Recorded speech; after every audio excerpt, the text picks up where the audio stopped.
ఓం మహాదేవి విద్మహే విష్ణుపత్ని ధీమహి తన్నో లక్ష్మీ ప్రచోదయాత్ సర్వమంగళమాంగళ్యే శివే సర్వార్థసాధకే శరణ్యే త్రయంబకే గౌరీ దేవీ నారాయణీ నమోస్తుతే ఓం ఐం హ్రీం శ్రీం కమలే కమలాలయే ప్రసీద ప్రసీద సకల సౌభాగ్యం దేహి దేహి శ్రీం హ్రీం శ్రీం జగత్ప్రసూతి శ్రీ మహాలక్ష్మీ నిత్యమంగళం కర్పూరవత్తర నీరాజనదీపం సందర్శయామి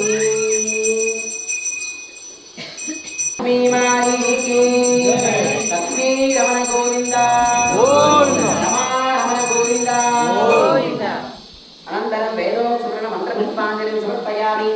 తీసుకొని వేదోక్త మంత్రపుష్పాన్ని సమర్పణ చేసినట్టుగా ఉంటుందన్నమాట. సత్యనారాయణ స్వామి వ్రతాన్ని ఆచరించిన 5 అధ్యాయాలతో 5 కథలు ఉంటాయి. మరి లక్ష్మీ అమ్మవారికి కూడా ఇంతకుముందు ఎవరెవరు ఆచరించారు శ్రీవ్రత కథ అని అంటారు అన్నమాట.